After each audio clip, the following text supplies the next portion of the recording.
네, 안녕하세요. 방금 소개받은 박찬호라고 합니다. 만나서 반갑습니다. 오늘 늦은 시간에 강연을 들으러 와주셔서 감사하고요.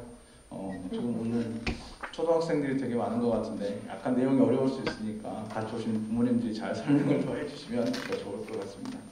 여러분들 전기를 눈으로 볼 수 있나요? 근데 제가 왜 버려지는 전기라고 또 썼을까요?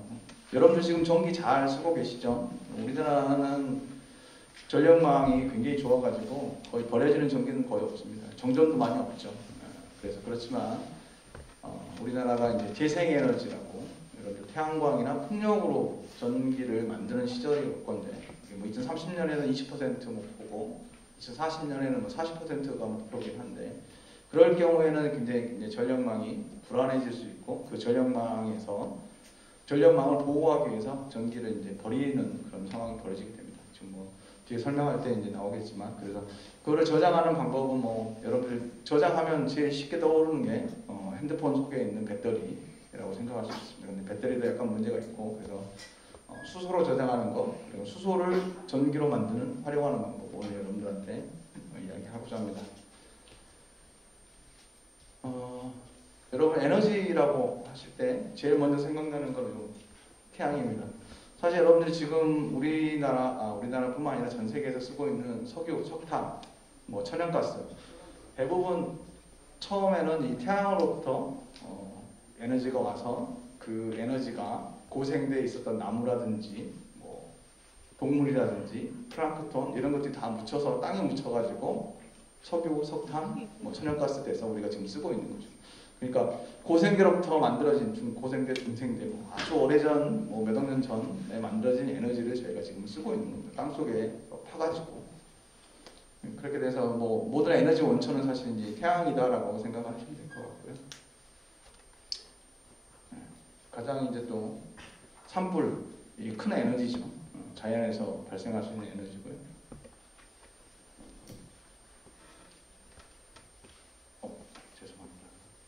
너무 빨리 지나갔는데 인류가 이 불을 많이 사용하게 되고 이제 여러분들이 오늘 저녁 식사 하고 오셨나요? 네, 에너지를 섭취하고 오신 거죠. 몸을 움직이기 위해서 하는 에너지. 사실은 인류가 그 불을 발견하고 불을 이제 이용해서 요리를 하게 되면서 정착하게 되고 농경사회가 되고 그래서 문명이 많이 발전하게 됐습니다. 그래서 이 최근의 에너지라고 하는 것들은 여러분들 어떻게 생각하시는지 몸을 움직이는 것도 에너지가 화학 에너지가 많이 필요한 거지만 이 산업 사회를 돌리는 데 있어서 가장 필요한 것은 전기 에너지입니다. 전기. 가장 편하게 쓸 수 있고 근데 그 전기 에너지를 만드는 데 있어서 어떤 방법으로 만들고 전기의 유래라든지 먼저 설명을 하겠습니다. 에너지원은 아까 제가 석탄, 석유 이야기 말씀드렸는데 초기에는 석탄 쓰기 전에는 인류가 나무라는 거를 가지고 밥을 해 먹었습니다. 조선시대, 여러분들 고려시대, 조선시대 우리 부엌에 가보면 나무 떼는 데가 많이 있었죠. 그리고 그 다음에 우리가 썼던 게 주로 이제 연탄이라는 걸 썼는데 연탄은 석탄이죠. 석탄. 다 이렇게 딱딱한 고체였습니다. 근데 석유가 발견되고 이용되기 시작한 것은 19세기, 20세기 초입니다. 1904년, 1900년 초, 그러니까 20세기 초죠. 20세기 초에 석유가 발견이 되고 이용되기 시작한 것은 자동차가 많이 퍼지면서 됐습니다. 그래서 이제 그때는 액체 연료를 많이 썼고요. 지금 여러분들 집에서 도시가스 연결해서 밥해 드시죠. 요새는 거의 연탄 떼는 데는 없습니다. 이제 그때는 가스를 쓰는 거죠. 메탄이라고 하는 가스입니다. 이게 도시가스의 주성분이고요. 근데 이것들을 보시면 탄소수가 계속 줄어드는 탄소라면 여기서는 이제 이산화탄소가 되는 건데 이산화탄소가 줄어드는 방향으로 연료가 가고 있습니다. 그래서 결국은 수소로 갈 건데요. 제 생각에는 지금 여기 그래프에서도 보면 수소로 나와 있는데 수소는 탄소가 하나도 없습니다. 그렇기 때문에 이산화탄소가 나오지 않는 에너지원, 친환경 에너지원이 될 거다라고 생각하고 있습니다. 그래서 여러분들 최근에 뭐 2050년에 탄소 중립해야 된다, 여러분들 말씀 많이 들을 텐데, 그럴 때 이제 쓸 수 있는 에너지원, 에너지 캐리어라고 하는 거를 수소라고 생각할 수가 있겠습니다.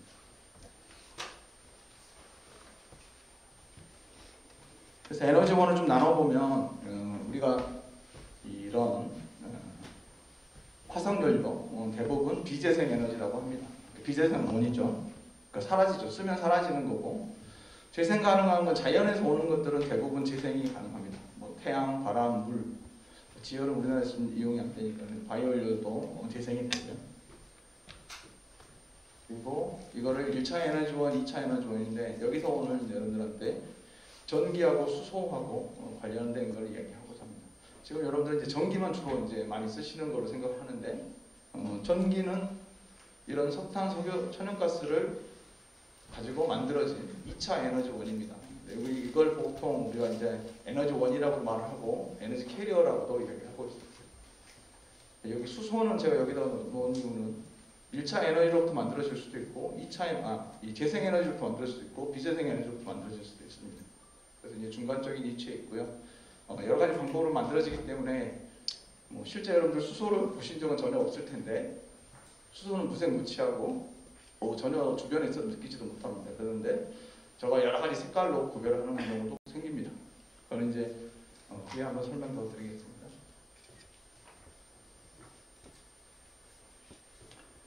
여러분들 이제 전기 많이 쓰고 계시고 느낄 텐데요. 뭐 사실 여러분들 전기를 만져보지도 못하죠. 혹시 어렸을 때 이 건전지 1차 우리 이제 건전지라고 말하죠. 거기다가 혀를 대면 짜릿짜릿하게 느껴보신 분, 그런 사람이네. 그런 실험은 한 번씩은 해보시면 됩니다. 9V짜리 정도면 그게 이제 전기죠. 전기 짜릿짜릿한 거.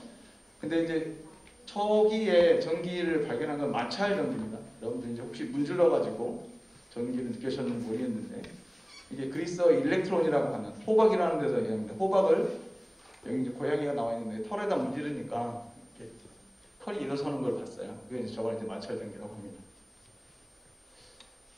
자연에서 가장 큰 마찰 전기는 번개입니다. 번개. 네.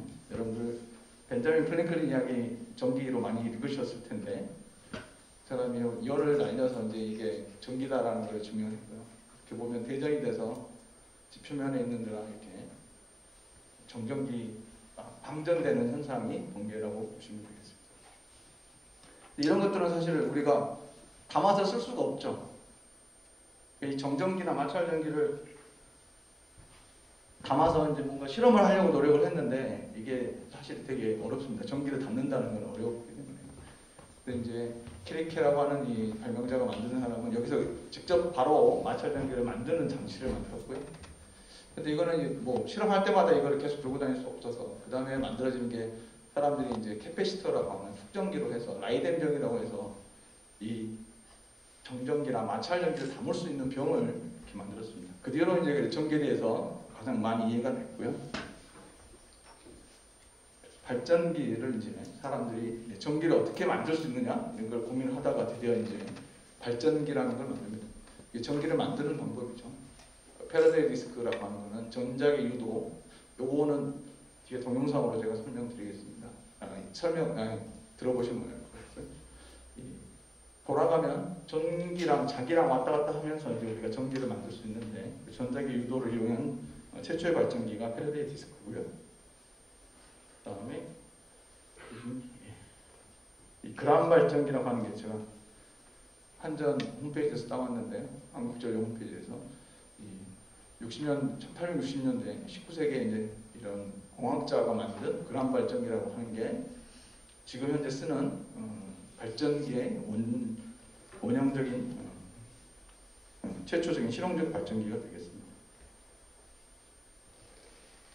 이거는 같이 한번 동영상을 보시겠습니다. 전자기 유도로 전기를 만드는 방법입니다. 물질은 작은 알갱이인 원자들로 이루어져 있어. 또 하나의 원자는 원자핵과 그 주위를 빙글빙글 돌고 있는 작은 전자들로 이루어져 있지. 이 전자가 바로 전기와 자기의 원인이 되는 친구야. 전기가 흐르는 도선 안에는 사실 이 전자들이 이동하고 있고, 이 전자들의 흐름을 바로 전류라고 해. 또 원자 핵 주변을 빙글빙글 도는 전자는 원자 자체를 하나의 막대 자석처럼 만들고 자기장을 발생시키지. 같은 방향으로 도는 전자를 가진 원자들이 많이 배열된 물질은 강한 자기장을 만들겠지. 그것이 바로 자석이야. 전기와 자기는 이렇듯 둘 다 전자의 운동으로 발생한다는 공통점이 있는 쌍둥이 형제야. 그래서 상황에 따라 전기가 자기를 만들어내거나 자기가 전기를 만들어내는 등 서로 영향을 주고받을 수 있지. 1820년 덴마크 과학자 웨르스테드는 전류가 흐르는 도선 주변의 나침반 바늘이 움직이는 것을 발견했어. 즉, 자기장이 자석에서만 나오는 것이 아니라 전기가 흐를 때도 발생한다는 것을 알아내었지.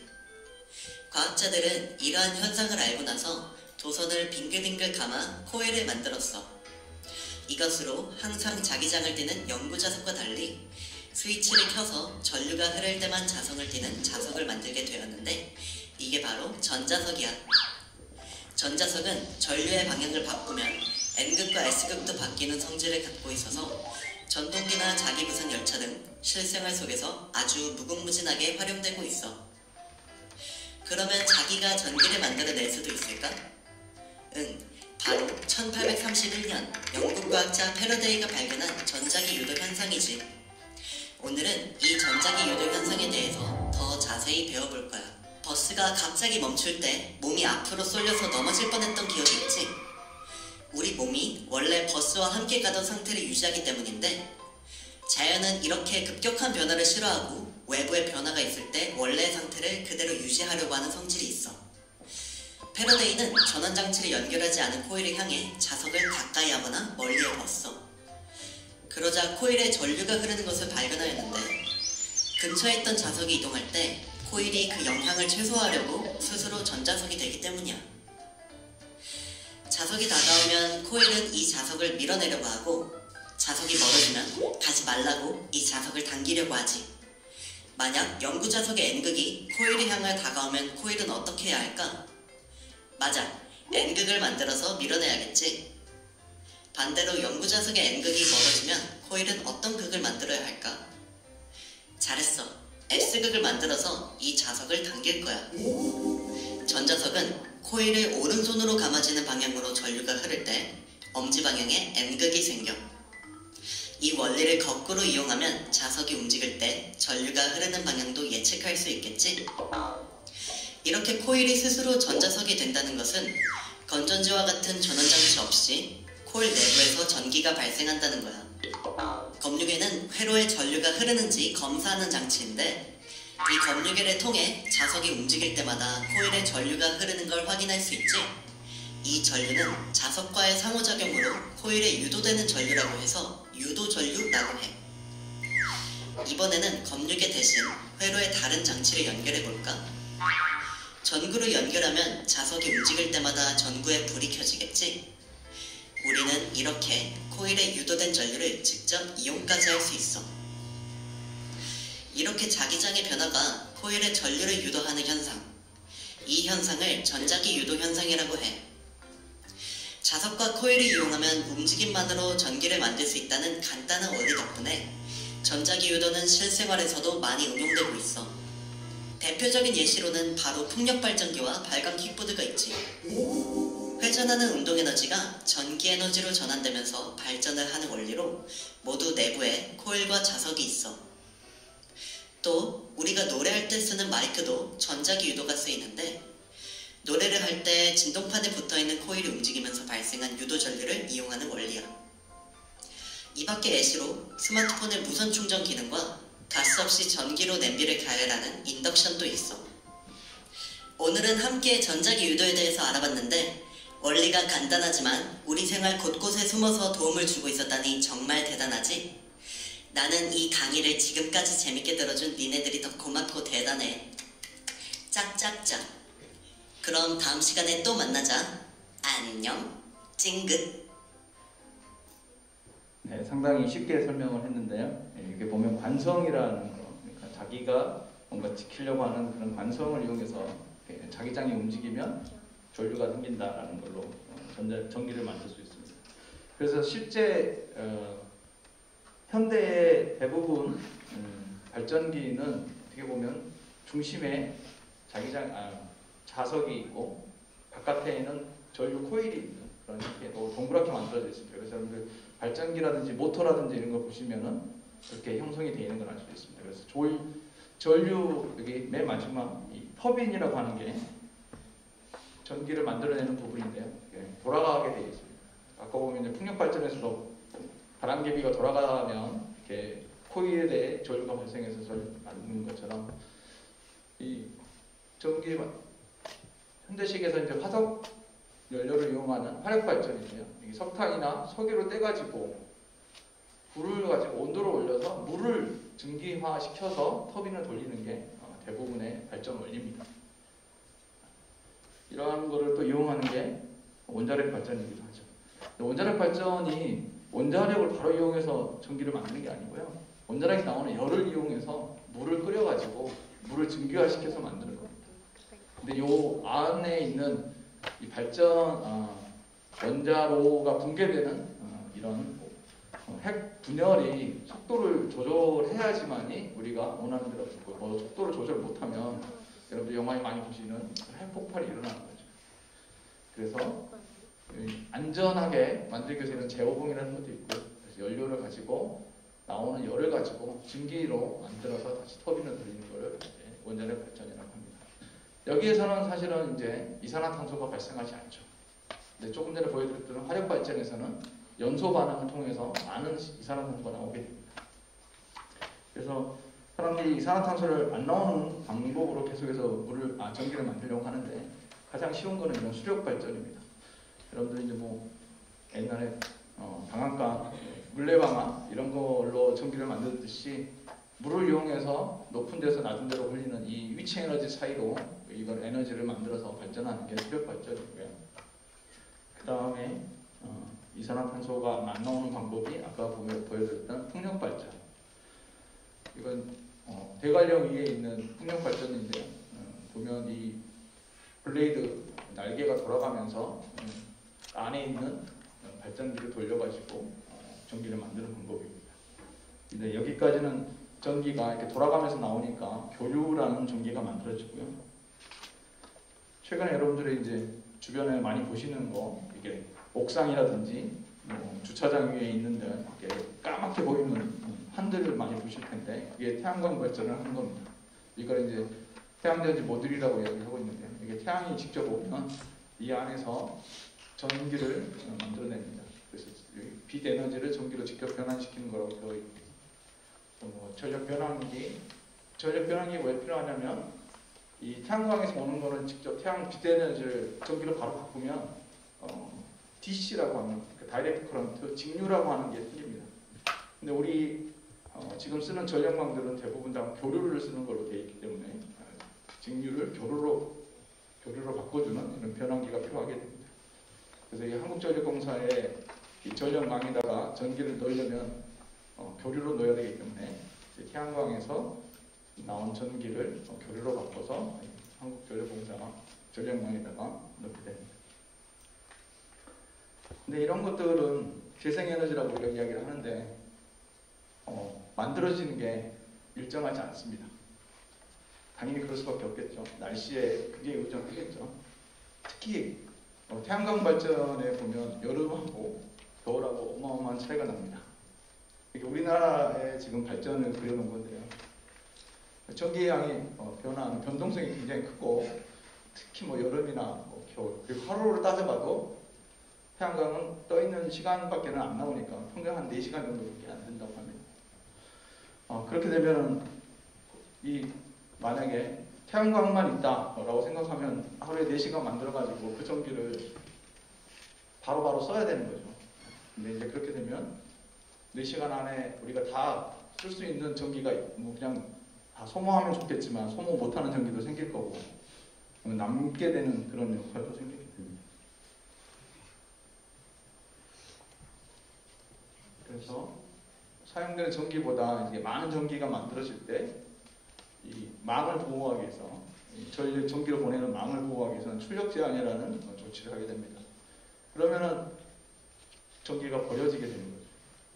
원래 더 만들어서 쓸 수 있는 전기를 못 만들게 되고 그러면 이제 저 발전 사업자들은 손해를 보는 게 경제적 손해를 많이 보게. 그래서 여기 뭐 수급 균형에서 풍력 발전 제한 필요하다 이렇게 풍력 발전량이 더 우리가 필요량보다 많아지게 되면 이렇게 출력 제한을 해야 되는 겁니다. 실제로 우리나라에서 제주도에서도 풍력 발전이 많아져가지고 벌써 이렇게 출력 제한 횟수가 100건이 넘는 굉장히 많이 되죠. 일단 전기 소모량도 거의 4만 메가와트 아워 정도 되는 어마어마한 양이 소모되는 것 같습니다. 그래서 이런 것들을 그러면 버리지 말고 저장을 하고 싶겠죠. 저장해서 이 전기를 다른 곳에 써야 되겠죠. 전기를 저장하는 방법은 여러 가지 방법이 있습니다. 뭐 발전할 때, 송전할 때, 배전할 때, 뭐 집에서 이렇게 다 전기를 저장할 수 있는데 가장 여러분들이 익숙한 거는 이런 요새 많이 말하는 ESS, 배터리를 이용하는 에너지 스토리지 시스템, 에너지 저장 장치인데 그거 말고도 뭐 양수 발전이나 뭐 공기를 이용하는 거 이런 것도 있고 뭐 전기화학적으로 하면 이제 2차 전지, 뭐 흐름 전지 뭐 이런 것들도 많이 있습니다. 오늘 이제 여러분한테 마지막에 제가 이제 화학적으로 하는 수소로 어떻게 저장하는지 말씀을 드리려고 합니다.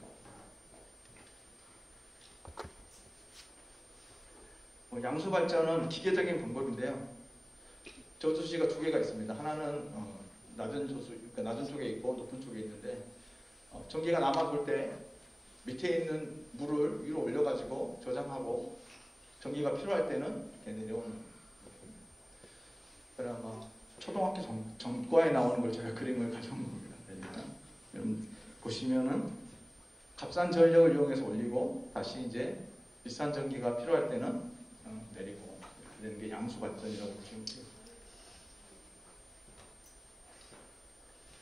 근데 이제 조금 여러분들 이제 많이 요새 이제 뉴스에도 많이 들어보시는 에너지 저장 장치, 에너지 스토리지 시스템이라고 하는 거는 전기를 저장해서 필요한 시기에 쓰는 걸 이야기합니다. 근데 대부분 배터리라고 하는 걸 많이 쓰죠.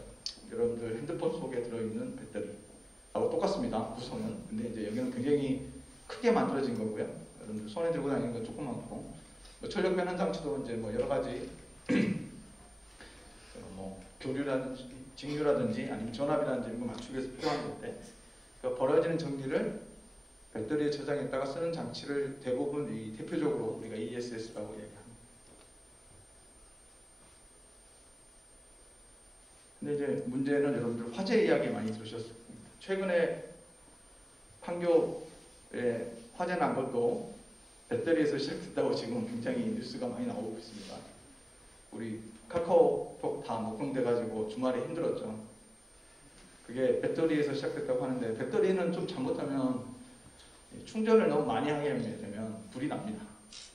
이게 이제 배터리 안에 들어가는 액체 전해질이라고 하는 물질이 굉장히 가연성이 있는 물질이기 때문에 좀 위험한 경우가 있어서 이걸 줄이는 게 상당히 중요합니다. 그리고 용량이 늘어나면 늘어남에 따라서 배터리 양을 계속해서 늘려야 되기 때문에 가격이 계속 증가하게 됩니다. 그래서 사람들이 이제 따로 생각한 게 뭐냐면 저 전기를 수소로 저장하자 라는 겁니다. 어떻게 수소로 저장할 거냐 뒤에 설명드리겠지만 물을 전기분해 해가지고 수소를 만들자라고 하는 아이디어를 냈습니다. 전기를 가스로 바꿔 저장하는 방법인데 수소로 저장한다. 이게 이제 한국가스공사에서는 초록 에너지라고 되어 있습니다. 그러니까 그린 수소라고 하는 걸 만드는 건데 물을 이용해서 버려진 전기를 가지고 수소하고 산소로 분리해내는 겁니다. 그런데 이제 중학생 정도 되면 아마 전기분해 실험을 해볼 텐데 그 뒤에 동영상에서 한번 보여드리겠습니다. 그래서 물과 재생에너지를 이용해 생산하는 방법을 이제 그린 수소라고 이야기합니다. 이제 그린 수소를 만들면 왜 좋은가? 이렇게 전기 저장 방식을 비교해 보시면 용량도 되게 수소가 넓은 범위에서 할 수도 있고요. 그다음에 시간도 굉장히 오래될 수 있습니다. 배터리라고 하는 거는 뭐 메가와트 아워 정도 되는데 1시간에서 한 4시간, 5시간 정도가 적당하다고 알려져 있습니다. 그래서 미국 캘리포니아 같은 경우는 한 4시간 정도 저장할 수 있는 거. 그러니까 낮에 만들어진 태양광을 저장했다가 저녁에 한 4시간 정도 배터리에서 쓰는 그런 이제 원데이 하루 정도를 커버하는 정도는 배터리를 많이 쓰고 있습니다. 그렇지만 아까 보였던 것처럼 여름에서 겨울로 뭐 옮겨야 된다든지 그럴 때는 장기간 먼스 그다음에 1년 정도 유지할 수 있는 가스로 저장하는 게 유리하다고 생각할 수 있겠습니다. 그래서 저희가 이제 그거를 이렇게 전력 가스화라고 하는 말로 표현을 합니다. 영어로는 파워 투 가스라고 되어 있고 P2G, P 영어로 T를 쓰기도 하고요, 스몰 T를 쓰기도 하고. 전기를 가스로 저장하는 기술인데 여기서 보면 태양광이나 풍력이 출력 변동이 크니까 이거를 좀 망에 바로 연결하기 어려우면 에너지를 바꿔서 수소로 저장을 해서 심하게는 이제 메탄까지 가서 가스망으로 연결하는 형태가 되겠습니다. 아니면 이제 수소를 저장해서 수소 전기차라든지 화학 산업의 원료로 사용한다든지 이렇게 할 수가 있겠습니다. 그러면 여기서 이제 버려진 전기를 수소나 메탄으로 저장한다고 그랬는데 여기에 이제 드디어 전기 분해가 나옵니다. 그러니까 전기를 넣어서 뭔가 분해를 시켜가지고 수소를 만들어내는 거죠. 그게 이제 말하는 소위 수전의 물 전기 분해가 되겠죠. 그래서 전류를 흘려가지고 물을 수소와 산소로 분리하는 거고요. 말이 어려운데 산화환원 반응이라는데 이제 물을 산화시켜가지고 O2를 만들어내고 여기서 만들어진 프로톤을 수소로 만드는 양성자를 수소로 만드는 겁니다. 여기에는 이제 이 양쪽에 보시면 이리듐 옥사이드, 백금 이렇게 되어 있는데 이것들이 이제 이 전기화학적 반응을 일으키는 촉매가 되겠습니다. 촉매는 중학교 가면 배울 것 같은데요. 화학 반응이 일어나는데 반응 속도를 빠르게 변화시키는 물질이고 이 활성화 에너지를 감소시키는 거라고 되어 있습니다. 보통 이제 우리가 촉매 작용을 한다라고 할 때는 이 활성화 에너지를 감소시키는 건데요. 여러분들이 아니면 저희가 좀 더 쉽게 개념적으로 설명을 하면 높은 산길에 이렇게 넘어가는 거 대신에 터널을 뚫어가지고 빨리 지나가게 만드는 게 촉매라고 생각하시면 됩니다. 그러니까 뭔가 흐름을 빠르게 만들어주는 게 촉매다라고 생각하시면 되겠고요. 이런 촉매들을 이용해서 물을 가지고 아까 보여드렸던 이리듐 산화물, 이리듐 무트라고 하는 거에다가 물을 흘리게 되면 이렇게 한소하고 양성자, 이렇게 전자 이렇게 분리가 됩니다. 이렇게 이리듐 옥사이드라는 놈이 이제 그런 역할을 한다라고 생각하시면 되겠습니다. 그래서 이렇게 화학 반응식은 이렇게 되고요. 이렇게 물이 산화되는 반응입니다. 그리고 수소가 발생하는 것은 그냥 양성자 두 개가 백금자 있는 전자하고 만나서 백금을 통하면 이렇게 만들어집니다. 수소가 만들어지는데요. 이게 제가 굉장히 크게 그려놨는데 실제로는 한 2나노에서 5나노메타, 5나노메타라고 하면 이제 나노메타면 10마이너스 9승메타입니다. 굉장히 작은 것들이 이 탄소에 흩어져 있는 그런 촉매가 되겠습니다. 그래서 양성자 반응이 이렇게 일어나면 이제 수소가 나오는 거죠. 그래서 물을 분해하면 수소하고 산소가 나온다. 이게 이제 그 수전해라고 이야기할 수 되겠고요. 실험을 하면 어떻게 실험을 하는지 한번 보여드리겠습니다. 지금부터 물의 전기 분해를 눈으로 직접 한번 확인해 보도록 할 건데요. 순수한 물의 경우는 전류가 흐르지 않기 때문에 우리가 수산화 나트륨을 넣어서 전류가 잘 흐르도록 만들어줄 겁니다. 자, 그래서 중류수의 수산화나트륨을 녹인 수산화나트륨 수용액을 준비를 했고요. 자, 이쪽에는 전기 분해 장치가 있습니다. 자, 그리고 우리가 산소와 수소가 모였을 때 확인을 해야 되겠죠. 산소를 확인할 때는요, 꺼져가는 향불을 이용하게 될 거고요. 자, 그리고 수소를 확인할 때는 성냥불을 이용하도록 할 겁니다. 자, 그럼 지금부터요, 우리가 한번 확인을 해보도록 하기 위해서 선생님이 수산화나트륨 수용액을요, 전기분해 장치에 부어주도록 할게요. 네, 이렇게 물이 양쪽에 지금 가득 채워졌는데요. 선생님이 지금부터 코크를 닫고요, 전기분해 장치의 전원 버튼을 눌러보도록 할게요. 자, 이렇게 해서 전원 장치를 켜게 되면요, 시간이 지나고 나면 한쪽에서는 다른 한쪽에서는 산소 기체가 발생하게 될 텐데요. 여러분들이 지켜보시면서 과연 어느 곳이 플러스 극이고 어느 곳이 마이너스 극인지 한번 맞춰보시기 바랍니다.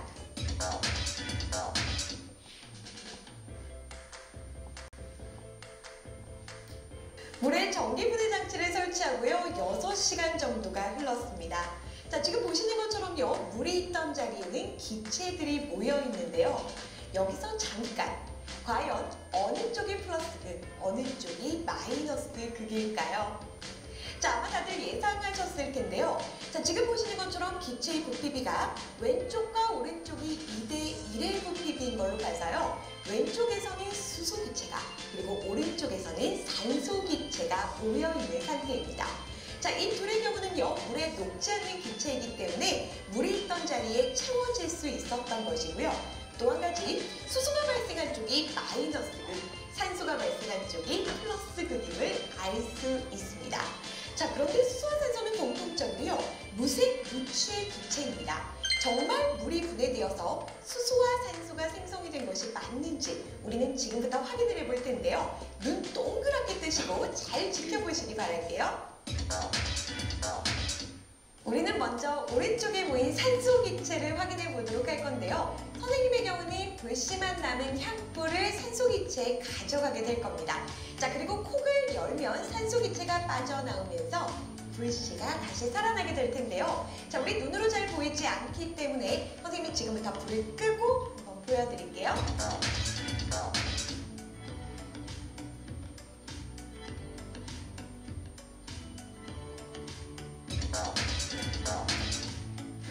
네, 마이너스 극의 수소 기체에 불씨를 한번 가져가 보도록 할게요.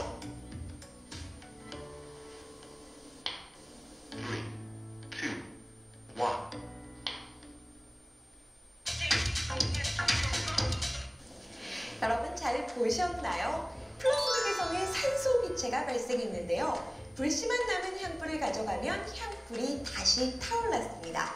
자, 그리고 마이너스 극의 수소 기체는 성냥불을 가져가면 성냥불이 벅 소리를 내며 갔었죠.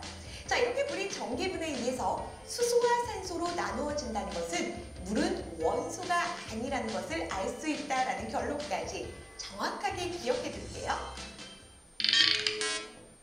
네, 물은 원소가 아니다 하시고요. 물을 분해하면 수소와 산소가 나온다. 거기에 이제 수소를 그러면 어떻게 우리가 활용할 거냐라는 겁니다. 이거는 2019년에 정부가 발표한 수소 경제 활성화 로드맵에 나온 그림입니다. 그래서 이거는 수소 경제에서 생산, 저장, 운송, 활용 이렇게 전주기라고 표현을 하는데요.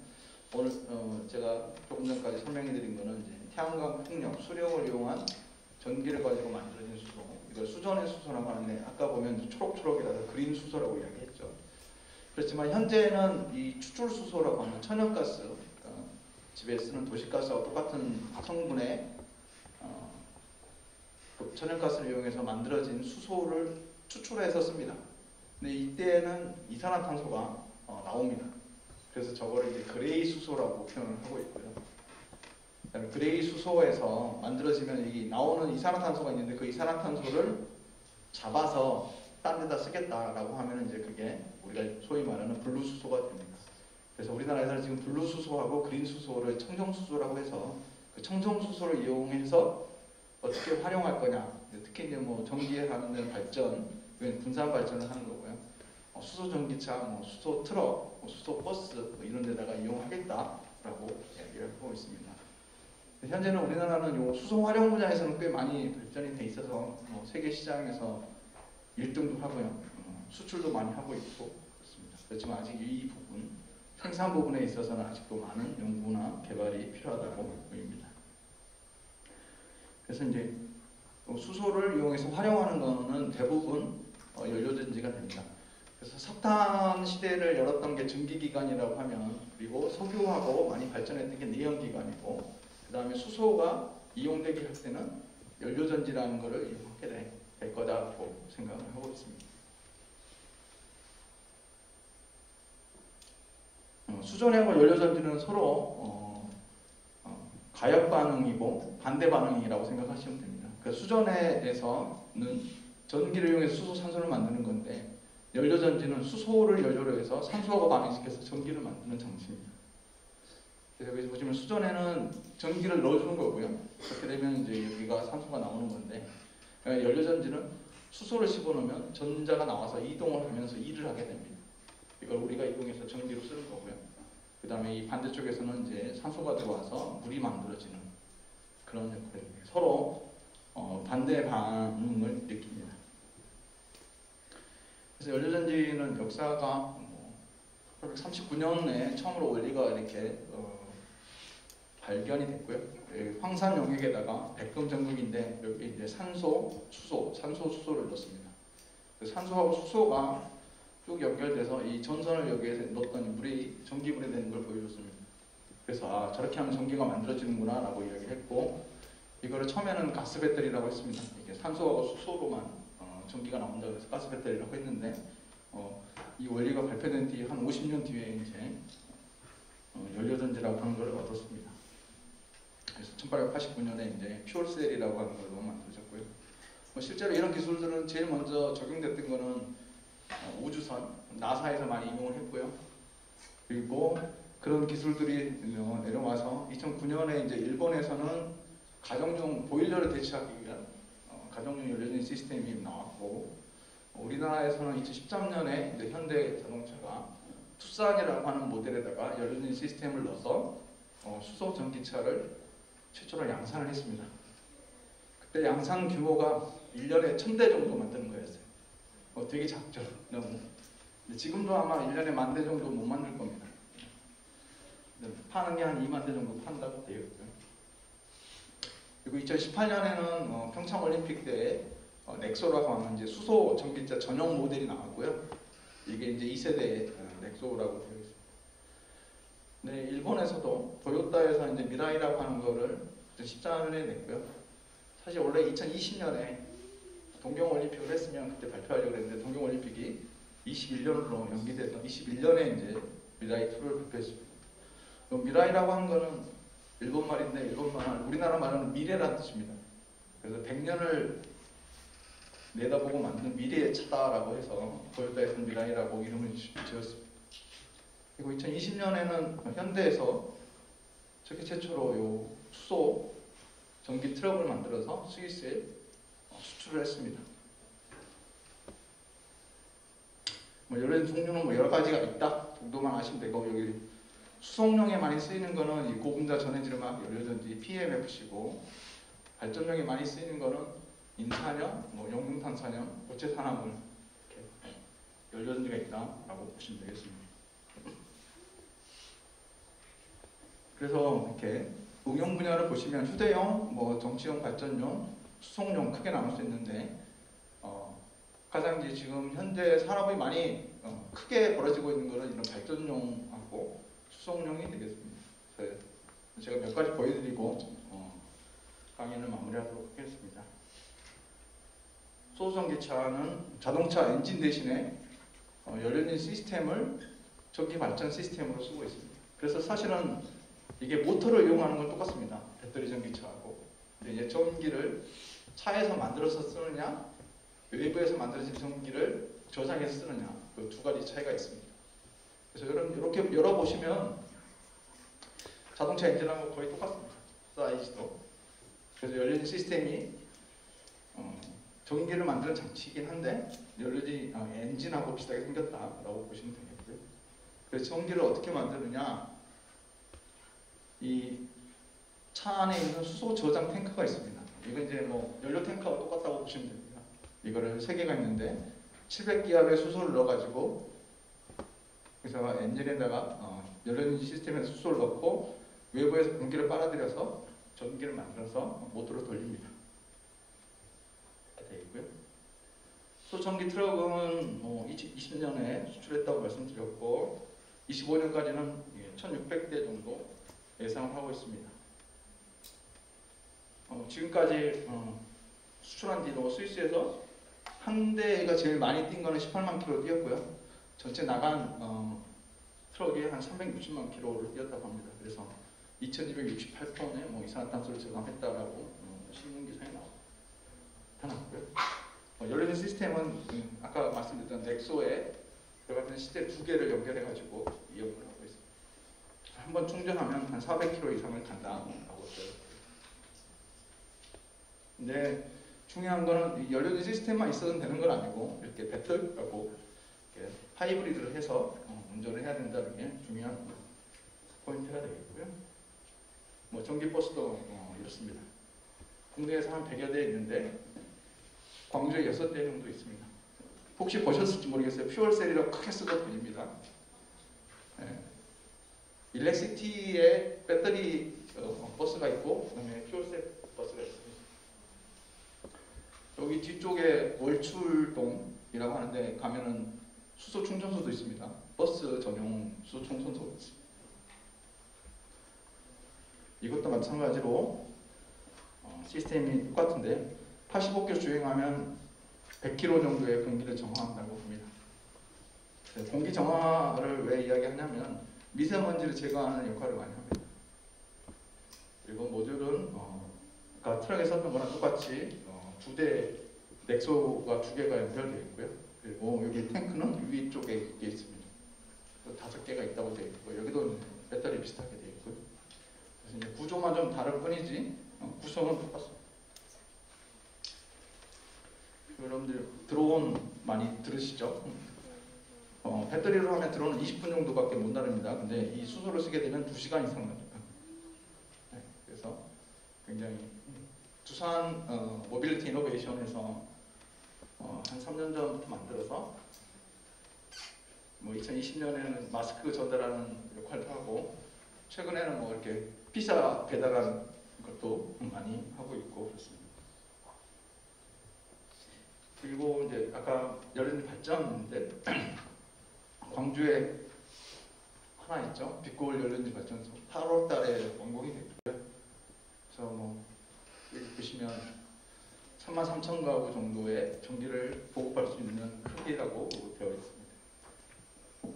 그리고 이산화탄소 저감하는데 굉장히 기여를 많이 할 거다라고 얘기합니다. 그래서 수소를 활용하는 게 뭐 수송용, 발전용 이렇게 크게 있다라고 보시면 되겠습니다. 이 재생에너지를 이용한 수전에는 이제 그린 수소 생산을 돼 있고 제가 버려질 수 있는 전기를 저장하는 방법이다라고 말씀드렸고요.